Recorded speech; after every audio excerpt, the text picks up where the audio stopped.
All right, Grant, appreciate Shenanigans. I don't know if you saw this today. This was from our one of our fan favorites people on the internet. We were talking about him last episode, Will Compton, right? Will Compton Willie C. gave his list of the best fries in America, fast food fries, right? And we've talked about this once or twice. This is Will Yeah, I'm looking Compton's it up list. right now, real quick. Yeah. This Go is on. his list. One is Checkers, which I know you've never had. Two is Arby's. Three is Chick-fil-A. Huge gap, then Burger King, then another huge gap, then McDonald's, then In-N-Out, and then just celery sticks. So we got to embrace celery debate here. sticks at the end is great. I think we have to embrace debate here, Grant. Yeah, what, I think what he are really the best fries in America? I feel like instead of celery at the end, he really could have clinched it with veggie sticks. I feel like that was a blown opportunity there. But if I were going to try to rank fast food fries, I want to start off by saying I've never had Checkers, never had Arby's. I want to start off with that. Arby's got some fire fries, I will say. So I can't really judge it at all. I'll have to stay, out of that debate. But for me, I think the 1-1 is likely the McDonald's fries. Just in terms of universally loved. Yeah, like just in terms of consistency. And well, there's not always consistency. If you get one of those mushy, cold, stale McDonald's fries, you're kind of questioning why you just spent money on it. I'm like more so thinking you literally are eating it directly the second you get it. Oh no, you're like in the back. They just took it out of the fryer, and you're in the back just eating it right off of the little fry tray that they got back there. We can go with that, sure. But like I have heard, like there's some guy on TikTok who's like a former McDonald's employer, like owner or something, or manager, and he was saying that like 99% of the time, if you just tell him like I'm willing to wait a little bit for fresh fries, they'll do that. Personally, I'm not one to make that move. I'm not trying to wait when I get fast food. But yeah, I will go and say for the In-N-Out fries, this is a very polarizing debate. It is somehow. If you get the normal plain In-N-Out fries, then yes, I am with you. They are not that great. Pretty disappointing. Mid, as some of the kids would say. But if you get the fries light well, I used to be the well done type of guy.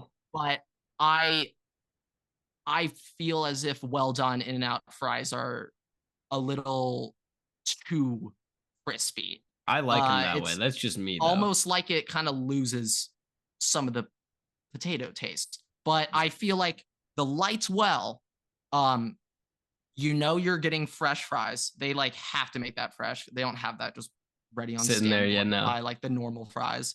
Well done, especially you are going to wait extra. Like the other week, I was just at In-N-Out with a couple of my boys, and I just got Lightwell fries. They got animal fries. My shit came out 5 to 10 minutes after. Yeah, because they're taking those things, those normal fries, and just throwing them in there. And that's I will say though, 100% without question, those normal In-N-Out fries are pretty mid. And also they are very mid. I would just also go a step further for In-N-Out, the like secret menu. Like if you aren't quite aware of the secret menu, then I can see why you would be like, this is just disappointing. Like if you just went up there and just got like a cheeseburger with lettuce and tomato on it. You just ask for a normal, because like double doubles on the normal uncut menu. Raw, like circle onions. Like, yeah, you'll probably be disappointed. You probably will. Gotta get the grilled onions. Yeah. Gotta go off that. I mean, I'm a massive animal style, no pickles guy. I'm not a pickle guy. Not a pickle guy. Not a pickle guy. Like now I tell that to people. That's also a very polarizing debate. Mine. Yes. Not a pickle guy. Don't like it at all. Many people, but how many do you think? Maybe I'm slightly matured. Still a little boy when it comes to food palate, but maybe I've slightly matured. When I get a Chick-fil-A sandwich, I want the pickle on it. I'll take it off, but I want that little just drop You of want pickle the juice in the you middle want of the the tiny bun. little bit of pickle Just a juice. little You're still pickle. gonna take it off though. I I mean, will take it off. 90% of the time, look, I'll be grubbing Chick-fil-A with someone, give them my pickles. They're like, we've embraced the or not embraced. It wasn't a debate. The hamburger no bun era of my life. Out of the two of us, I probably was I was the most picky eater out of the two of us growing yes, up. And ironically now, like I'll eat the pickle. You can give me the you'll eat pickles. Like, whatever. I'll be honest. I feel like living in New Orleans, eating crawfish and sucking those brains out of the crawfish, you've got a mature palate, a developed taste, if you will. Yeah, I'm still a little picky on some things. Although the unnamed intern would say I'm still like the pickiest eater he knows, which is Cap. But I will also, if we're going to talk about some fast food places where the fries are always bad, I think that could be slightly interesting. I'm gonna start off with Wingstop. I don't think really, Wingstop out for me. they're hit or They've never miss for hit for me. me. They are They've hit or never miss for hit. me. For I me, like like them Wingstop just does sometimes, not but hit. like when they're soggy, it's nasty. I Yeah, think like now there are some slight biases, like the Wingstop near USC. It's a bit of a mission. Feel- Like I, odds are I'll pick to it be up fair, the last on my Wingstop way I back. had was in New Orleans, so You know, there's a boost there yeah, it's a in little terms of unfair. quality. I So, think I actually do not like Popeyes fries. I don't like Popeyes fries. That might be a hot take. okay. Now I would say I really enjoy Popeye. It has to be like straight fresh though, because those things sog quickly. No, I tend to get them soggy, and there's no consistency. That's the issue. There's no Yeah, consistency. I would say the one thing about Popeyes is that like without doubt, the chicken you order, whether you're getting anything you get at Popeyes, you can get bone in, like wingless, you can get tenders or whatever the hell, whatever you want. That shit's gonna be like quadruple coated, quadruple battered and deep fried. Like it'll always come out crisp as shit. I will also say if we're talking really bad fries that I think are slightly overrated, I think I'm gonna go with the Jack in the Box curly fries. I Can't say feel I've like had them. those. Can't say I've had them. Okay, I feel like, in my opinion, when I think of Jack in the Box, the first thing, probably only thing I think of, is their curly fries. Uh, like I think that's if Not the I were to tacos that they just have. no, not a bit. But hey, now that you I bring it up personally though, think the of the commercial Jumbaco, where that shit. they Yes. have the Jack in the Box guy like running through the walls and stuff. Like I just think of their commercials. By the way, I Yeah, haven't like seen one of their honestly, commercials in a really long time. yeah, yeah, it's been a while. Like I've not Or seen I think that. of that meme where First, you it's the get the jumbo side. jack, then you grab two tacos. What do you get? Jumbaco. Yeah, I missed that. I That was also think great in of like the picture 2013. where it's the side of the Jack in the box sign thing, and it's the side of it's Mhm. just been ripped off by the wind. It's like somebody let Jack out of the box. Like Yeah, no, we got a that's a good problem. Like one. that's the other thing Yeah. that I think about.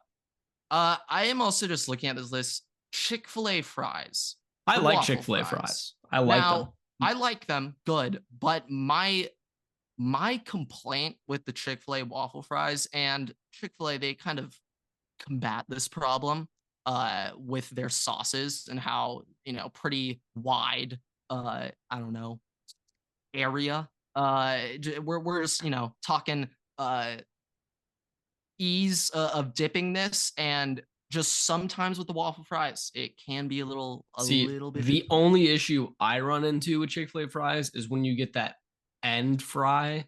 That's just there's no. Ooh, That's the I know problem I have. exactly what you're I talking get when about. you get the end of the potato fry and it's Yeah, just with the like a skin. wedge. I Yeah. don't. The skin doesn't mind me, but the fact that it's just like a straight wedge, like Yes. No. because Oh, then I they're know exactly. soggy a little bit, and it's just like this is kind of not Yeah. an enjoyable experience. Yeah. Like I guess going down this fry debate, this does have me thinking. Yeah. Like No, I I don't like think Burger King though. fries. Burger King fries, they have like those thick, like fat Yeah, I fries. also Like I just think couldn't those are tell kind of you the nasty. last time I like I got can't say I've had Burger Burger King. King in a long time. Even though there is one, in theory, the closest fast food restaurant to my apartment for the past few years was a Burger King. Never went. Yeah, yeah, it was. It is right there. Like, so you were showing me fast food row in New Orleans, USC, like near downtown. They have a mini fast food row of like McDonald's, Jack in the Box, Burger King, Popeyes, Chick-fil-A, uh, and shit. I mean Yeah, I like to Chipotle. call It's ours just like a Heart row. Disease Alley. Yeah, That's what I like to that's call probably it. a better name, to be honest. Kind of gets the whole message across Yeah, quicker.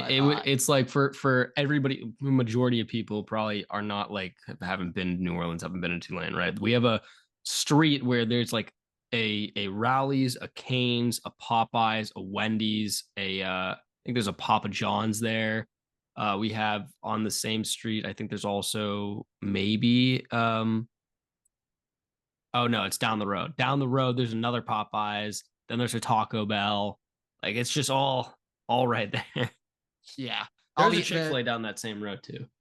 the interesting aspect, Taco Bell is not on fast food row. They're just off to the side, like right near the Coliseum, like in that bottom left-ish quadrant of the campus. And it's just like if anyone's living in that area, it's like Taco Bell's just got a monopoly on you. Like No, you that's gotta essentially go on a hike to go get to the other fast food spots. So yeah, it is quite interesting. But I think that'll do the pre-show. Or no, or no, do yes, we that was want just to me go on laughing. That to was just a me laughing. peach cobbler debate? I don't know. Peach cobbler was what you came up. You But had every food option physically available, and the thing that you came up I with was was just thinking, peach cobbler. what would be like the best fast food desserts places? But then I just immediately thought of ice cream spots, and I was like, yeah, Yeah, you I'm a can't do hipster if we're that. gonna go Also, the into next that. debate is going to be the same fast food places, just with the milkshakes that they give. So, Yeah, and that one's not. I don't think that's too hard of a well, debate to go down. I mean, Okay, if we you're may have from, to do it real quick. I think the one one. I think the one one is the Jack in the Box milkshakes. I was going to Holy say, do shit. you count In-N-Out's shakes as like a Yeah, dessert item? yeah, yeah. Because I would say, I I mean, that's fire, also pretty high. fire. I would also say though, me and you, we're big, black and white chocolate, or I'm a big Well, black and every white time I've chocolate ordered vanilla guy. a Yeah, and black then and they white never give shake, it. they never give Never, it to me. never. Like I would say, ironically, that's the one thing that whoever's doing your order will almost 99% of the time mess up. He'll get everything else. He will get Even the my ticket animal will style say no black and pickles. white, and He they will still get that. won't do it. Oh yeah, no, exactly. It's just whoever's filling it up. They're like, oh shit, I gotta do a milkshake right now. Just kind of how it goes. But yeah, without further ado, what is going on, everybody? Welcome back to another episode of the Waterboy Podcast. Today is episode 228, and the NBA Finals begin tonight. The Dodgers have a major series this weekend with the Yankees, and the official college football playoff schedule has been released with times and dates and everything. Let's just say December 21st. I think it's December 21st. There's going to be 3 college football playoff games and 2 NFL games. On the Uh, 21st, I believe so. with a good amount of overlappings Which is the problem. Is a going problem. on. Which yeah, that should be quite interesting. Like if there's gonna be that many games already, I know you didn't get to finish your like whole spiel that you started the episodes with, but if you're gonna was it. Spiel's done. if you're gonna start, if you're gonna have all these games available during this time period, keep in mind this is like Christmas break time period. Spread them out a little bit. And like as somebody who has worked these games for college football, I will say and be perfectly honest, don't spread out the college football games because look, hey, I got you guys covered for any of the teams that make there. All right, make it there. If you end up losing, God forbid you end up losing, at least you don't miss Christmas. All right. I got it for the boys. All right. I got y'all. NFL, hey, that's different. But spread the games out a little bit. Don't have them all line up back to back to back. Like college football kind of planned it out well, just like their schedule on that Saturday. And obviously they already had Saturday. But that's the kind of thing where I don't feel like the NFL should have those. They shouldn't have those games on Saturday. Spread them out a little bit more.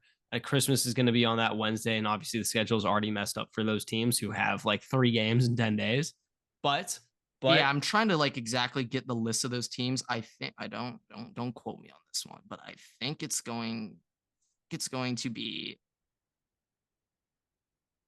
the Chiefs, the Steelers. They are playing 3 times 10 days. I'm trying to think who would be Chiefs, Steelers for sure. Texans, and I'm pretty sure the Ravens. Yeah. Yeah. So I mean, like I think spreading them out a little bit more, like you'd have those games a little bit earlier in that week. Like have a Friday game, have a couple Friday games rather than a Saturday game. Like, have maybe a Wednesday game that week before too. Like just, NFL, you can do a little bit more than college football can. So take advantage of that. Let the nation eat a little bit. The way I'm thinking is because they have Texans, Chiefs, Steelers, and Ravens all playing on Christmas, Wednesday, the 25th. Because of that, I think that's why they have them playing on that Saturday. So they have them play on that Friday then instead. Let's just move it up in the year. That would be hilarious. But like that's the thing. The reason they're probably playing on Saturday is for having that one extra days of rest. But if you're gonna go that way already, and you're gonna just move it back to Friday. At that point, or move it to Thursday. Don't play on Christmas. That's another. That's also another typically like look at. Is it Christmas Day or Christmas Eve? Day. Like because for a very long time, NFL said they're not doing Christmas unless it's on a Sunday. We've had Christmas Eve games. Like I've been to a Christmas Eve day game. That was the whiteout, I believe, not last season, but 2 seasons ago versus the Giants that I went to. But like that was fine.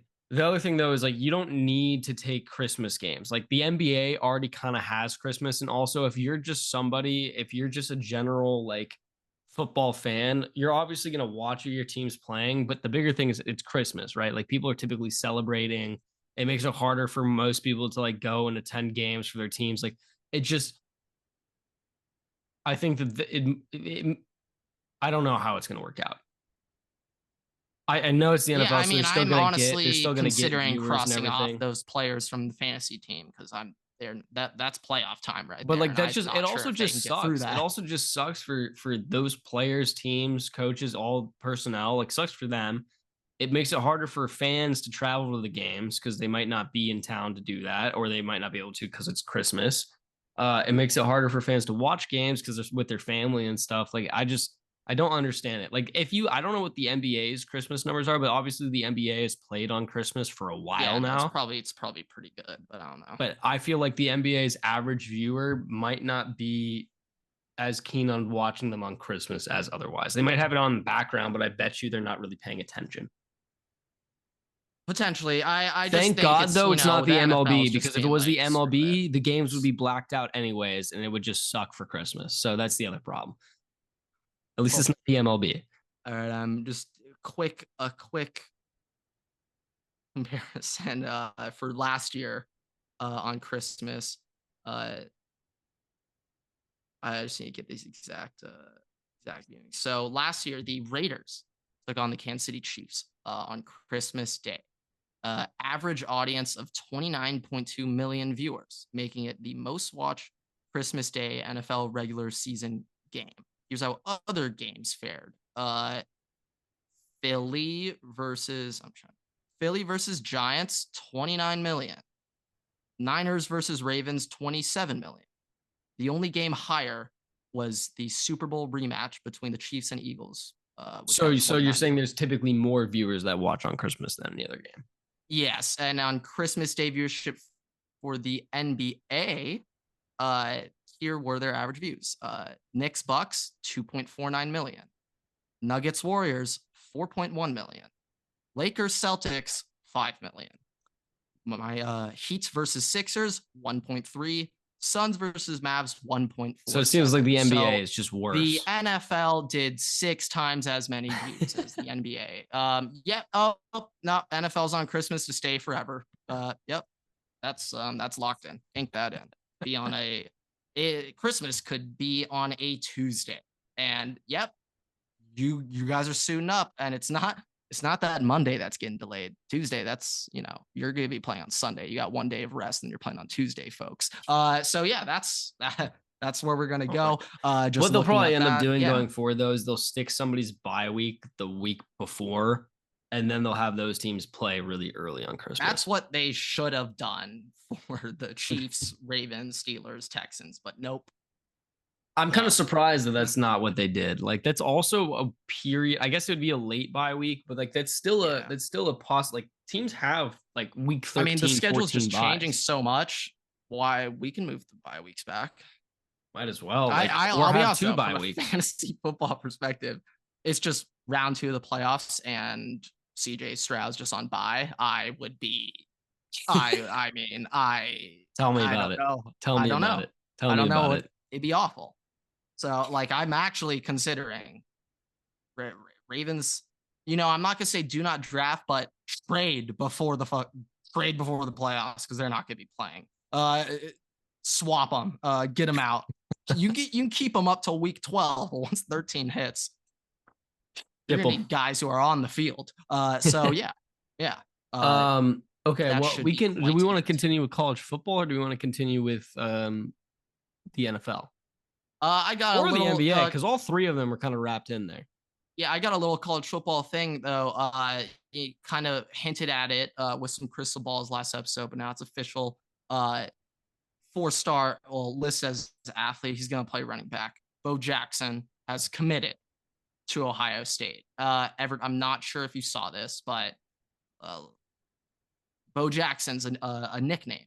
It's not his official. It's not his real name. His official real name is Lamar Jackson Jr. So he has a choice, Everett, of going as Bo Jackson or Lamar Jackson. He has a choice. It's up to him.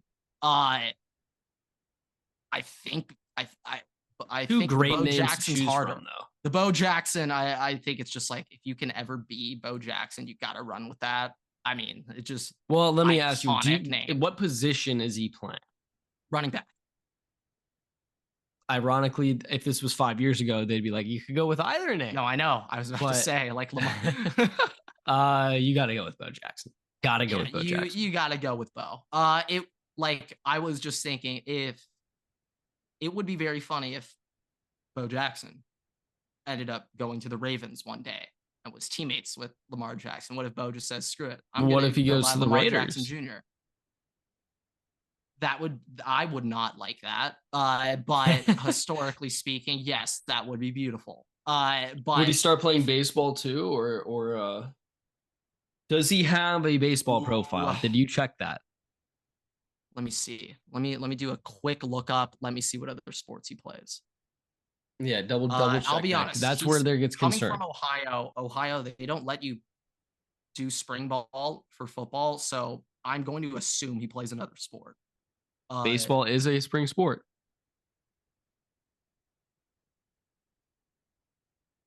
I'm going to be disappointed if his nickname is Bo Jackson and he does not play baseball. I can't see anything on his 24/7 profile that says other sports. It's I'm not even seeing a track on here. I feel like that's so disappointing. That's concerning. Kind of. Definitely some character concerns. How competitive is he truly? You know, these are I've definitely brought this up a million times, but like Urban Meyer found Sam Hubbard, seeing him play dodgeball in a PE you said class. That before. He was like, "Who's this guy? Who is that guy? I need him right now." And he was like 6'3", 200 pounds. He was committed to Notre Dame for lacrosse. Wasn't even entertained. He was played a safety at the time in high school, and then Urban was like, big fucking safety. He's now shit. I don't know. By the time he's actually playing at Ohio State, he probably got up to like 250, 60. But still, 200-pound 6'3" safety. Yeah, massive. Like, honestly, I need to see his lacrosse highlights. He was probably just destroying dudes. Like Notre Dame lacrosse is top tier. Yeah.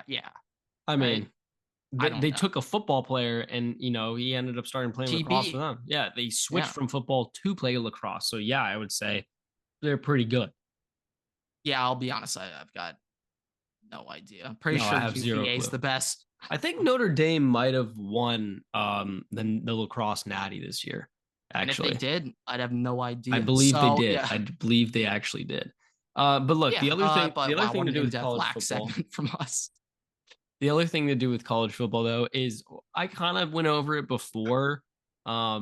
a couple episodes ago, but now the college football playoff schedule has been like finalized and released. We just obviously went over the first round games that kind of overlap with the NFL.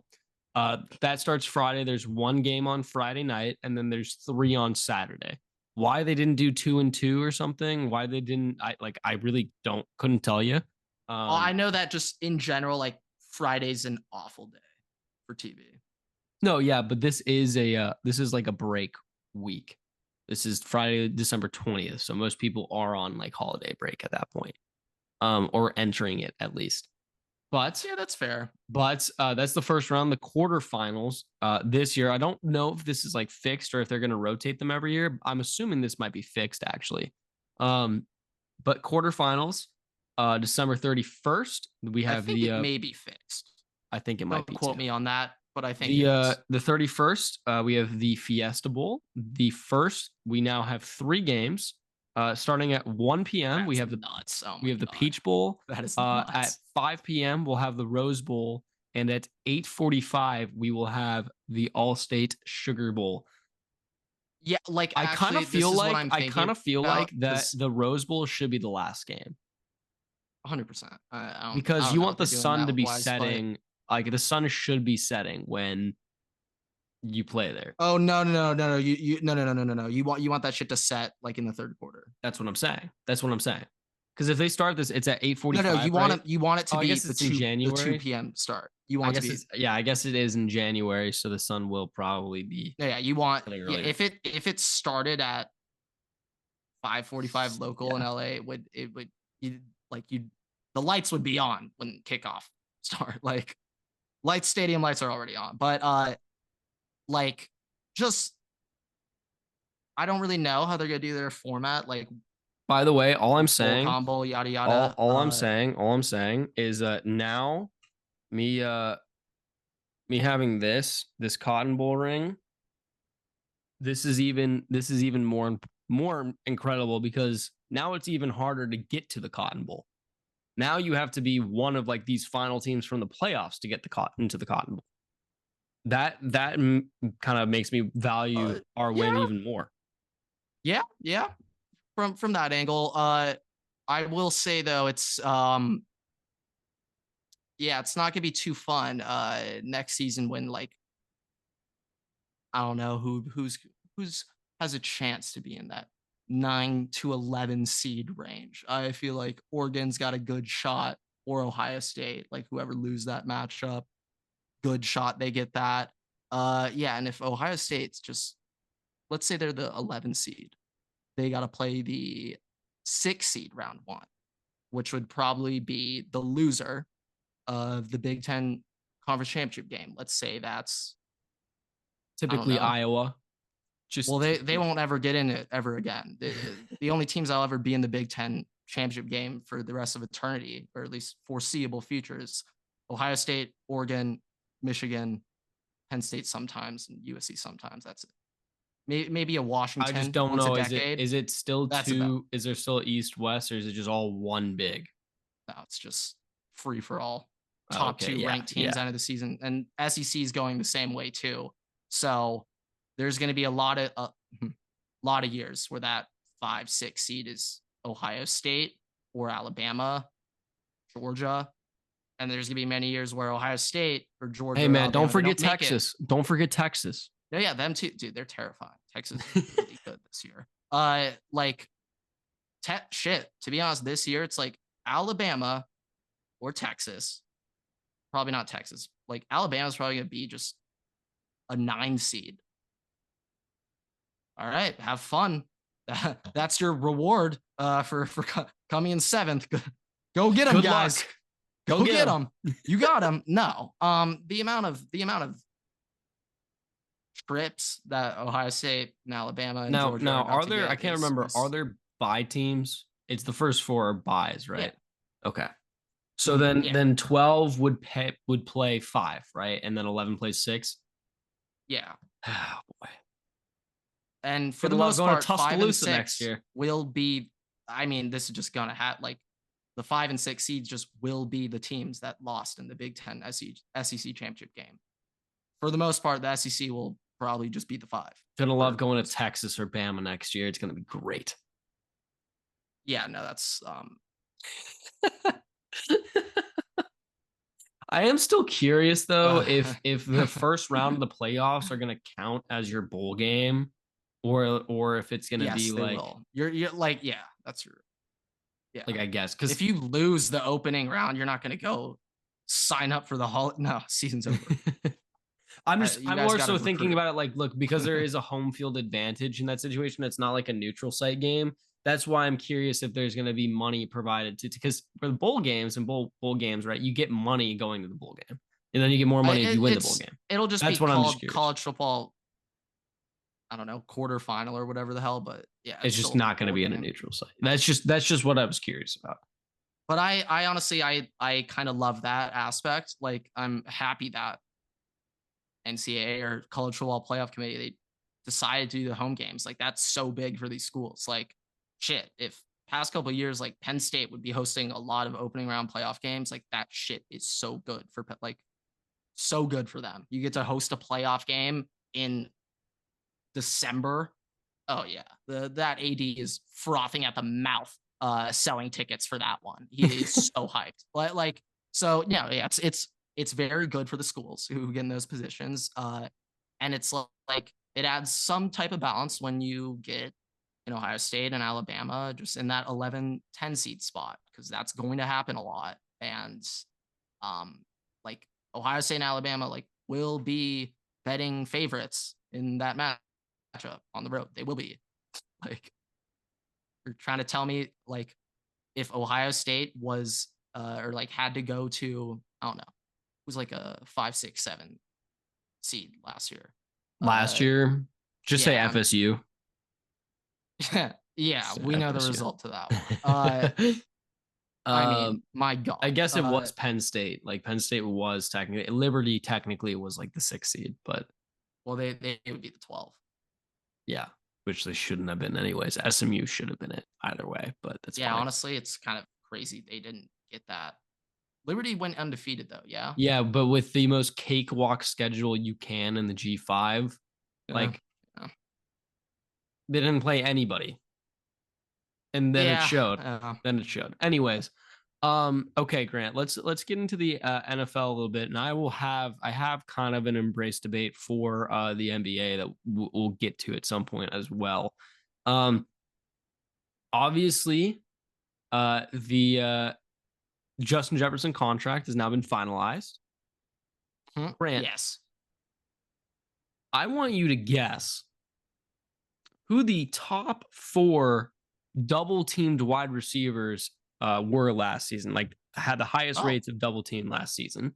Yeah, and so then, highest rate of getting double team, and this has nothing to do with success or anything. Like just who got doubled the most. Well, you're off that. Yeah, but it will be like it's okay. Subjective. But you are success. Just asking like snap percentage of plays who was double teamed. Yeah. All right, I'm gonna go with Justin Jefferson and Tyreek, like 1-2 up there. Maybe they're not 1 and 2, but they're definitely top 4, right? They, I believe, are Tyreek and Justin Jefferson are 1 and 2. Okay, all right. I'd say number 3. I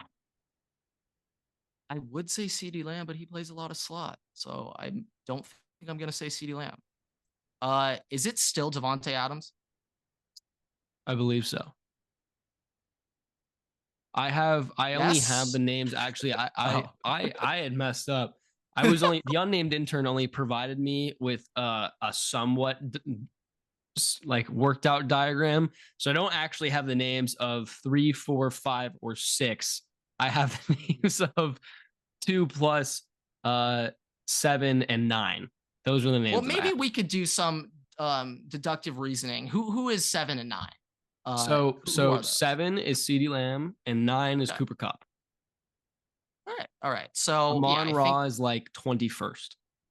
Yeah, like I just feel like in general it's a little bit harder to be doubling slot guys. I think it would make sense for Devontae Adams to still be there. I believe I feel like Devontae Adams probably is 3. But that would make sense to me just because he is out wide and you can't double. I would say like Jamar, but I'm not even sure if he played enough snaps last year. I But guess if it's a percentage, he could still be in there, but yeah, I mean, I he don't know. probably is kind of up there at least a little bit. I'm trying Also, to think of like receiver dominant one man army teams, like Garrett maybe Wilson. but Garrett Keenan's Wilson also would be up slot. there. Garrett could be, but he does do a lot of slot too. Shit. I was thinking maybe AJ Brown, but they have a ton of weapons, so I don't AJ Brown is necessarily like think that. way far down there. It's cute. How about like Keenan Allen. maybe Well, I guess he's kind of a slot guy, but yeah, slot. I was thinking maybe Michael Pittman. There's a lot of yeah, he could be up there. weapons He on could be up that there. offense, but I think he could be there.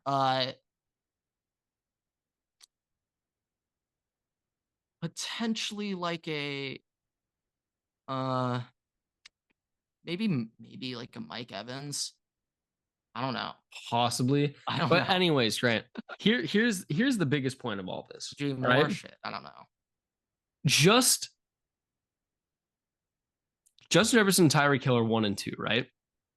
Take a guess at what the percentage difference on their double teamed plays were between the amount of double teams that Tyreek got versus Justin Jefferson getting. Was Tyreek 1 and Justin Jefferson 2 or other way around? Just other way around. Justin Jefferson. Okay, Justin Jefferson is the 2. highest double teamed player or wide receiver in the NFL. Jordan, you better get open more, bro. Dude, come on. Come on. I need more points, bro. I need more points. I'm guessing this is a startling. Real quick, maybe for some slight context, and you could tell me now. Do you know the percentage for who's in like third, fourth, fifth? I have like an estimate of what the percentage is because it's in between numbers. It's in between numbers. I would say Justin Jefferson gets double teamed 12% more often than Tyreek Hill. So Justin Jefferson will say approximately gets double teams 35% of the time. Tyreek Hill, who is the next closest, is about 28.5% of the time. Okay. Honestly, so about 7%. It is absurd that they get double that much. I'm curious what the numbers are on third and medium and third and long. Following Tyreek Hill, it's like downs. Following Tyreek Hill, it's like 27.5, then 27.3, then 27.4, then 27.2, and then 26. Like it's like the difference between Justin Jefferson and Tyreek Hill is probably honestly greater. Stephon Diggs was probably it. Stephon Diggs is like 21st. He's still getting double teamed like 21% of the time, but like, I was thinking the some difference between ends, Justin Jefferson and Tyreek Hill is more than the difference between Tyreek Hill and like AJ Brown, who's at like 30th. So the difference between 1 and 2 is more than like 2 to like 30. Yeah, like I honestly like AJ Brown is around, I would say 18.5. So it's not necessarily, I would say it's more so like Stephon Diggs, who's or maybe a little bit lower than that. I would say it's probably like 25 is at like 20%. So the difference between Justin Jefferson and Tyreek Hill is about the same as 2 to 25. I could also see a path that like Cortland Sutton could be on there purely just off of just zero weapons around. Like I'm thinking of like, which tight end? It's definitely Kelsey. Got double team the most, but like definitely is Kelsey. So I would probably say Kelsey's up there. It's just so difficult to double a tight end. Kelsey was probably there. I'm gonna guess like Laporta got up there at some point. Kyle Pitts probably was up there for some time. I doubt really Hawkinson was just because of Justin Jefferson. I don't really know who else. Mark Andrews, maybe. There's no way Olave is that up there, right? Like, just no way. Like, let me just see if I can find a wide receiver double team rate. I think DJ Moore's like definitely kind of up there now that I think, and I could see Amari being up there too. But maybe Njoku at the end kind of took away from. Hold on, let me see. There's a stat muse. There's a stat muse here. All right, let's see.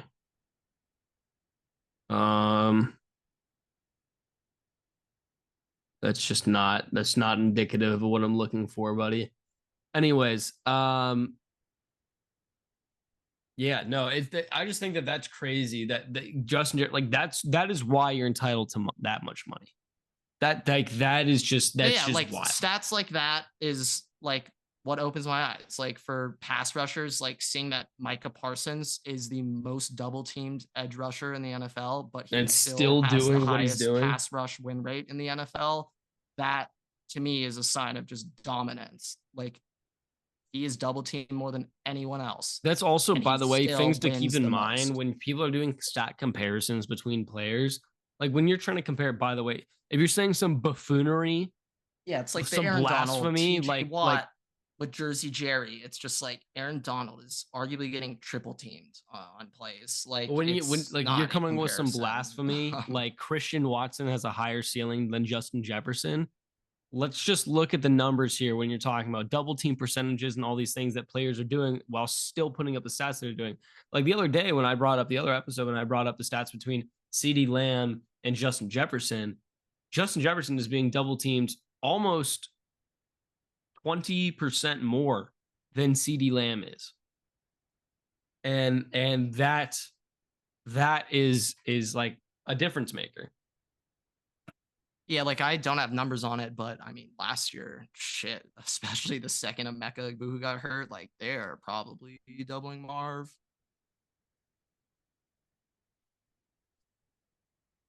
45% of plays. You'd be stupid not to. So, Well, some shit, if teams I was, are. Some teams are. yeah, so obviously there's a good amount of guys out there don't really know what to do against Ohio State, which hey, I love you. I love all of you. But though that sticks out to me, double team rate. Another thing that I love to look at is third down target ratio compared to your teammates and like a first down per reception ratio. Like Justin Jefferson was like one of the only players in the NFL averaging like a first down, I don't know, over 50% of targets, not receptions, targets. Like one of the only players who averaged over 50% first downs per target. And that to me is just a sign of dominance. Like No, at the yeah, end of the yeah. day, football game of inches, like uh objectively speaking, like you're just trying to get first downs on offense. Like that's kind of the goal. And if your wide receivers average a lot of first downs every time they're throwing the ball, well, guess what? You're gonna throw the ball a little bit more to them if they keep getting first downs for you. More than a And little bit. More than a little bit. it's also just the like for me, it's massive seeing percentage of targets on third down because that's just a sign of confidence at all levels, whether it's the OC, head coach, your quarterback, you name it. Like if you are getting targeted on third down much more than your teammates, then you are clearly the trusted wide receiver or tight end. You're just the trusted option on the team. Like everyone is confident that you are the guy to get the ball to. So like with all those things in play, like yeah, those like underlying stats are extremely important to me. And if there was one stat where I don't really care about, it would be like receptions to targets. Yeah, That can be that explained by other factors. doesn't really matter that much. And like, I mean, like yards per catch, I don't really care. Well, yeah, you could be a slot merchant, you could be a slant merchant, you could be a deep I'm merchant. way Like, more focused on like yak per catch or per touch than total yards per yeah, that's what catch. you would think QJ is also big on, but apparently not. I'll just be honest. Ever since I saw that video of Quentin Johnson working out with Marv, I can't do this anymore. It's like, wow, Marv actually looks. It honestly looks like Marv was like giving a high schooler a lesson on how Hey, to we run all have routes. our I was like, Laquan what am I Treadwell moments. watching? It's okay. We all have our Laquan Treadwell moments True. to get our Justin Jefferson moments. It happens. Yeah. I mean, you got to By the start at way, the bottom to make your way to the I top. saw today a post that said apparently the Eagles had told Justin Jefferson before the draft that if he was available to them, they would take him in that draft. It got to their pick, and then they surprised everybody and took Jalen Reagor. I don't understand that logic at all because it doesn't help you at all telling a guy we're gonna draft you, and you don't. Like, and you aren't playing. I just don't understand why. Maybe Jalen Rieger's agent bribed them. Like, I don't know what you have to do that.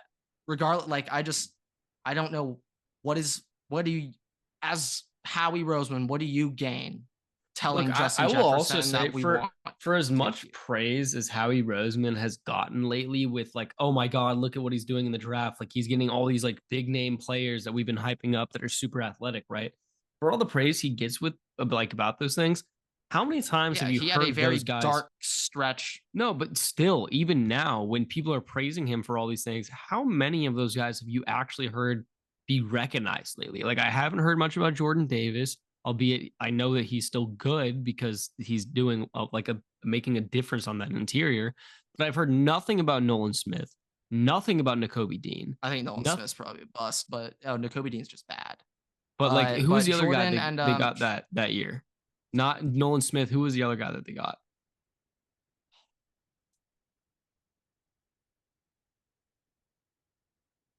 Another Georgia guy.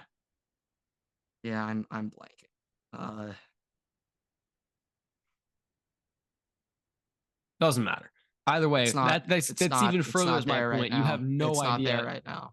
We neither of us can come up with it. Like maybe this year when he snagged Cooper DeJean and he got Quinyon Mitchell. Like maybe those like that will be. Like, I feel like that's more impressive than anything. But record shows like he has been unbelievably hyped up for not really having any thing come out of those guys that people were hyping him up for drafting. Like outside of the AJ Brown trade and Jalen Hurts kind of working out, like I can't really say Howie Roseman has done that much to really put the Eagles over the top. He became Eagles GM. Oh my He's god, been there this for a guy's been here while. for a while. He's been there for a while. So he okay. Uh, became GM 2010, VP of Player Personnel 08 to 09, VP of Football Admin 06 07. I think starting 08 09 we can confirm. We can confirm 08 09 he was involved in the scouting at minimum. I just need to quickly check. When did Fletcher Cox get drafted? When did BG get drafted? When did all those guys get drafted? Like 2000. All right, Fletcher Cox 2012. That's a Howie W. There's no Jason Kelsey was definitely before. Oh, please tell me. I'm trying to be on your side here. Oh, Jason Kelsey 2011. Fuck, that's another Howie gem. Yeah, but the point is like Brandon we're looking Graham, in recent please tell me memory. it was before. We're looking in recent because keep in mind he did build the 2017 Super Bowl team. Brandon Graham was his pick too. Well, no, Grant. The point here is not what he did previously. He built that 2017. Like he did all of that. But the point is, after that, when the team started falling apart, and people were on his ass about Jalen Rieger versus Justin Jefferson, and then he flipped the script. He traded for AJ Brown. Jalen Hurts started working out, right? Like once people were like off the Justin Jefferson hate train and on like all loving him because of the AJ Brown, because of all he's been doing in the draft since then, since 2020, since all of that, since 2019, whenever that was, right? For all the praise that he's been getting since the Justin Jefferson blunder, it really has not turned into those players being stars like the expectation was. That's the point. I'm not denying that before he was great because before he developed all those players, he got all those players that turned out to get you to the 2017 Super Bowl and win that. But after that point, I would say he's off. done a pretty damn good job all around. No, all around. Look, he got them a Super Bowl. He's still having them be competitive right now. But my point is currently in the current situation, he is being praised for the drafts that he's been doing, like putting out, and the players that he's been getting, or the value that he's been getting in those drafts. And the point of the matter is those players that people in the media have been hyping up so much during those draft phases kind of have just fallen off. Like you're not hearing that much about Jordan Davis. You're not hearing that much about Nolan Smith. You're not hearing that much about Nakobe Dean. Like the Georgia Eagles, essentially, right? Like those players have not exactly turned out the way that they were expected to when you were originally hyping up Howie Roseman getting them in those drafts. I'm just gonna very quickly. I want to be on your side here. So I support you in hating the Eagles. I'm just gonna quickly check up some past. I just like he's still done a good. He's still done a good job developing the team. But the point is, he's being hyped up for his drafting ability since the Justin Jefferson blunder. Like, I'm specifically looking at the drafts that he's done since the Jalen Reagor situation, and really they have not been all that great outside of, I think, just like maybe Jalen Hurts was that year, and Devontae Smith. Past couple years, sure. I would say like, but he's been getting hyped up. Dickerson, like he's been getting hyped up though. Those same drafts for like what he's been doing in the first 2 rounds, and those players really have not worked out because every year I swear it's Howie Roseman does it again. Howie Roseman got XYZ in the first round for a great value. Like that, they're going to be discussing. Look what the Eagles are doing. And I don't hear that much about those early round guys that they've been drafting. Okay. 6. Guess who had the 6th highest pass rush win rate for defensive tackles? For defensive tackles, Jordan Davis. Jalen Carter. That's the guy. That was the guy. Jalen Carter was the guy. Pretty solid out of him. Why? All right. And then D tackle win stop rate. Jordan Davis is 7th in the NFL, getting double teamed the most. Okay, so maybe I'm a little wrong. It's just they're not playing the sexy position. They don't know exactly get all the praise. I feel like when I look at some of his later picks, they make me chuckle. And I'm specifically talking about like Eli Ricks, Keely Ringo. Shout out Marv making Keely Ringo a 4th round pick so Howie could get him. And I'm pretty sure Eli Ricks either undrafted around 7. But oh my God, I want Eli Ricks to Ohio State so bad. He hit the portal like 3 years ago. Oh my God, I wanted him so bad. He did not come.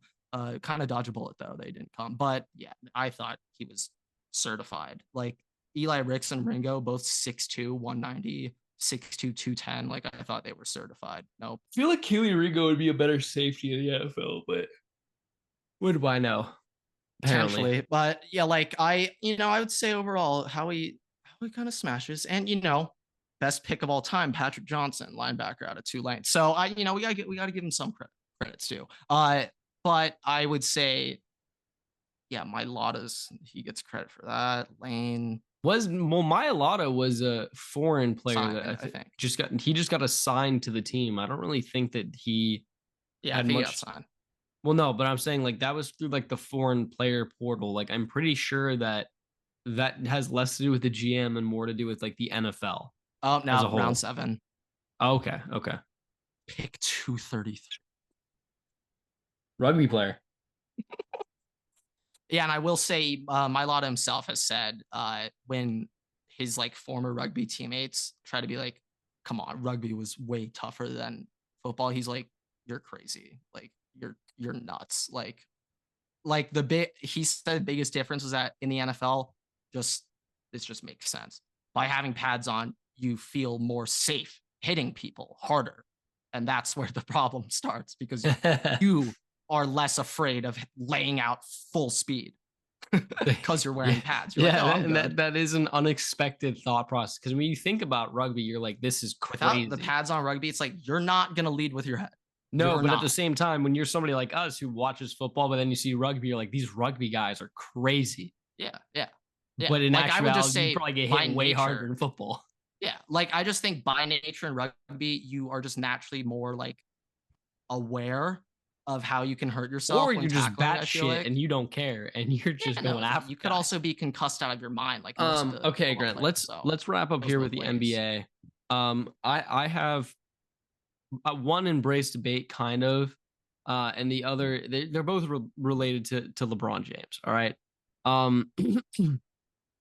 First of all, obviously, it's kind of news lately that JJ Redick is like the candidate for the Lakers head coaching position right now. Keep in mind that LeBron and JJ Redick have had a podcast for like the last year or so. Also made me think, Grant, has there ever been, and I highly doubt it, has there ever been a head coach or a player become a head coach for a former teammate of his while that teammate is still in the league, i.e. JJ playing with LeBron then JJ becomes LeBron's head coach. I'm not sure if they were ever teammates. I don't know if they were, but that's still my question. Is just if there were former teammates. I don't were they not know on the off the top of my head. Cavs?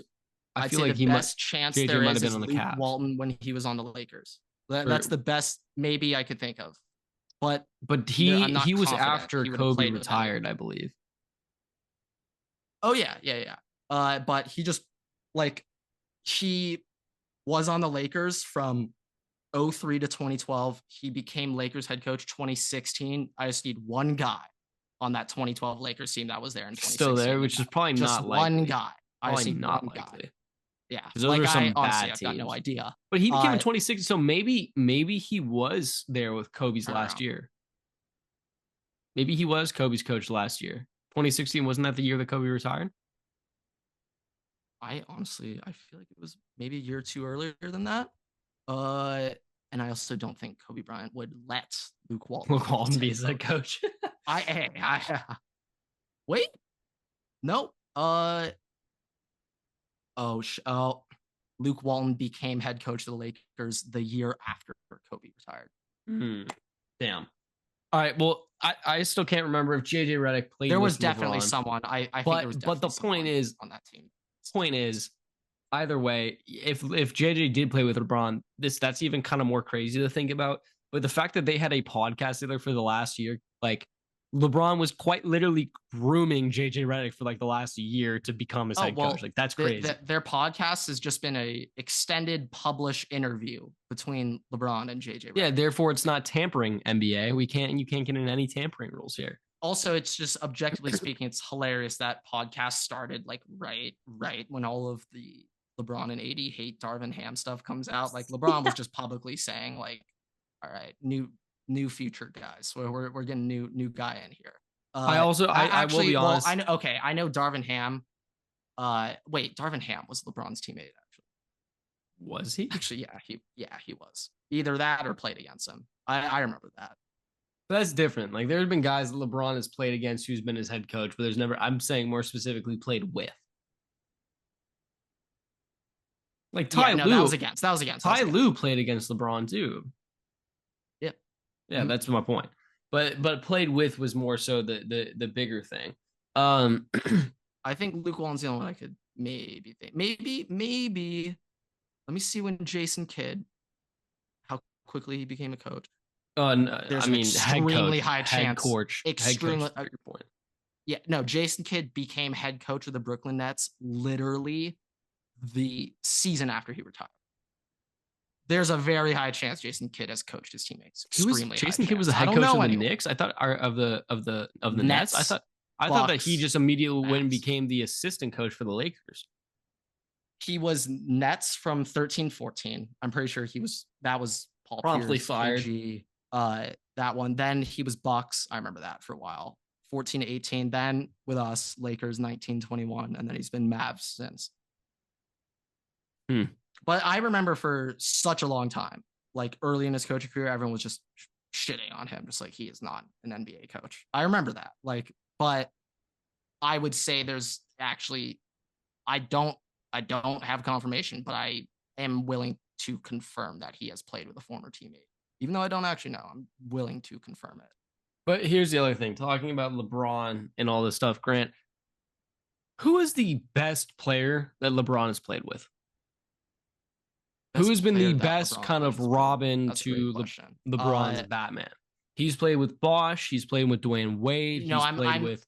Now, if we're just exclusively NBA, this cannot be Olympic teams, okay? Yeah, like historically speaking, if we're going off of just like who his teammates were and just how great they were, not necessarily when they were literally teammates with LeBron, it's D Wade. But it's more specifically when they were teammates with LeBron. When they were playing together, it's Kyrie. Even though it was Kyrie's like first 2-3 years. He won the most chips with Dwayne Wade, to be fair. But yeah, too. But like what Kyrie was doing in 2016 and 2017 against the God Warriors, it's Kyrie. Kyrie. I would say the debate really comes down to Dwayne Wade, Kyrie, and then maybe AD. If you want to lobby Chris Bosh in there, you No AD or Bosh. I think can't it's down really. to Kyrie, D Wade. I would like. Hey, Kevin Love. Hey, Kevin D Love. Wade is better than Kyrie Irving. Don't get it twisted. D Wade is without question way better than Kyrie Irving. But if we're just talking when they were teammates playing together, that 2016 Kyrie run was special. That shit was special. Like honestly, I love just going through Braun, his finals path, seeing who his teammates were, Well, and hey, you're just like LeBron even you're different discounting Cavaliers Dwayne Wade though. Yeah, What no, I'm about gonna discount hey, that one. what what about what about Derrick Rose on the Cavs? Yeah. Once again, we're not even going to entertain that. You know, I would accept a Mike Miller, the killer, in Miami over that. A Shane Battier, I'd take that over that. Like shit. Even a Mo Williams, early Cleveland, I think I'd take, or Verjao or Nasty Z. Like, give me those guys. Yeah, I'm It just is trying to. just disgusting looking at those early Cavs teams that I'm LeBron just had to trying to think literally of. will himself to an NBA Finals in 07. Yeah, no, I'm just trying to think of any other like kind of big name guys that he's played with. Like, I mean, the only other really big name guy that I can think of is Kevin Love, but when he came over to the Cavs after the first season or two, it was just kind of wasn't even that great. Uh, But shit, maybe coming up here, it's gonna end up being Bronny. Maybe that'll be his best teammate of all time. So you know, we'll just have to wait and see. You know, we can't confirm or deny anything right now. So yeah, Now here's let me ask you this: if the Dream Squad was built in 2018, whenever that NBA free agency was, I believe it was 2018, maybe it was 2019. 19. If it was built and Kawhi did come to the Lakers, would it be Kawhi over Kyrie or Dwayne Wade? In theory, it should be yes, but I want to put some respect on D. Well, just at teammates at the time. Uh, yeah, it would have been Kawhi Because coming off that LeBron's not letting Raptors run. Kawhi, LeBron's not letting Kawhi's bitch ass do load management. That's not acceptable. Well, I would think that at first, but then again, I kind of feel like Kawhi would just put LeBron on to load management, and LeBron's like, Then they're just not playing at this, all. you're on to something, Kawhi." I would just say, like, for Kawhi though, like that Toronto Raptors run. Oh my! I did see. Will. I did see. By the way, this is not. This was from like Hoops Only or something on Twitter, so not really respectable. But there was a report apparently that the Lakers would be interested in trading AD to the Bulls for Zach LaVine, DeMar DeRozan, and a first. We're not doing that one. We're not doing that trade. Then LeBron's going to request a trade. I personally am not. I personally think that AD needs to get shipped out, but that's just me. I'd say we're kind of just at a weird situation where you could just get rid of AD, then LeBron is gone, or you could just kind of rock with it. I think the best bet is just rock with it. Try to get guys around, get rid of Vando. I just don't think today. I just don't think that they're going to be competitive with the team that they have right now. So yeah, I mean, I'm not expecting them to win shit, but like, maybe they just get extremely lucky with injuries. Who knows? I don't think the best option. Never know. The West is just one of the hardest. If LeBron won another ring right now, if LeBron won a ring in this West, like that forever kind of settles the GOAT debate, I feel. I know. I didn't think I wanted to defend Michael Jeffrey Jordan today, but once again, how many times did Michael Jordan make the NBA Finals, Everett?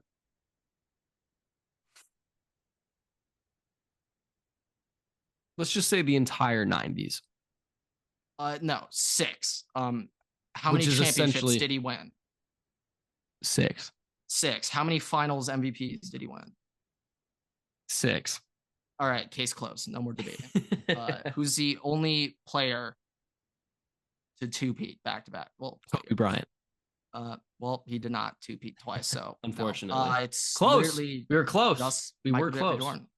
We were, and close. honestly, you can say it to a degree. Well, no, this isn't saying anything to a degree. Like, yeah, the Celtics that the Lakers lost to in that first, I don't know, 07, 08 or 08. I think it was 07, 08. That year, yeah, that KG anything is possible Celtics team was ridiculous. I mean, like better than any hey, team. Also, we did do this. We did do this while he was winning. Okay, we did do this with running backs. Celtics would have ran the KG Celtics. Let me make that clear. But yeah, we did do this with running backs the other week, obviously. But like, if we were to just name just trivia basketball player names, the first guy that's coming out of my mouth, Isaiah Thomas, not Pistons. No, the Celtics.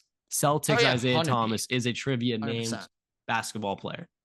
Him, Bubble TJ Warren, JJ Barea, 2011 NBA Finals. Does Bubble Jamal Murray count as its own entity?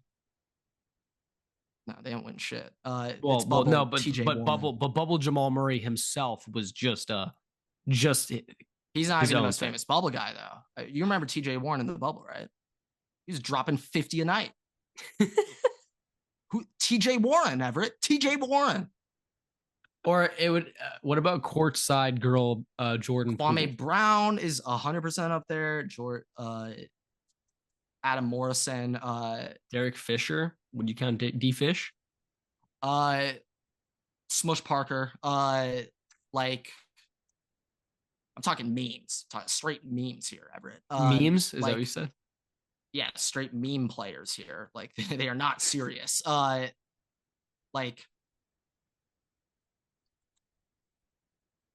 I mean, it would be Lonzo Ball. Like that will be a name. Potentially one day, but I'm talking.